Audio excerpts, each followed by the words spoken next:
Ал енді қалайық, Орал қаласының Зачаганск шағын ауданында мынандай 3 комнатты пәтер сатылады. Ауданы 82 шаршы метр. Планировкасы зың-зың. Мына залын қараңызшы.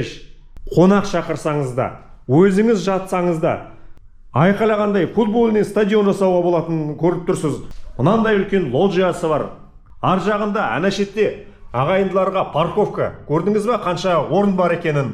Есігі де кең, үлкен 2 метрлік телевизорды кіргізсеңіз де, нәмбай диван кіргізсеңіз де, тағы бір деме, стол үлкен тағы бір кіргізсеңіз де, бәрінде болады.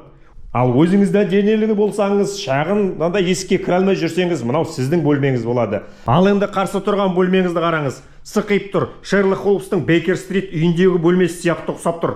Үшінші бөлмесі кішірек. Ол деген мына жағында деген ар жағында ешқандай көрші жоқ, тек үстінде асты. Қалай шуласаңыз да болады. Телевизор қараңыз, Камасутра жасаңыз, өзіңіз білесіз. Ванна бөлменің көлемі қандай үлкен екен? Мына студентке арендаға беруге болады. Туалетіңіз прямо комфортик, самолеттағы туалеттей отырасыз. Міне астында деген үстінде ракетасы тұр. Мына кухняда анда-мында жүріп, күндегі нормасына бар ғой, ана 10 000 шақ деген, соны деген жасауға болады екен. Міне керемет кірпіштен жасалған үй, алдында бірінші парковкасы міне тұр. Мына екіншісі парковкасы.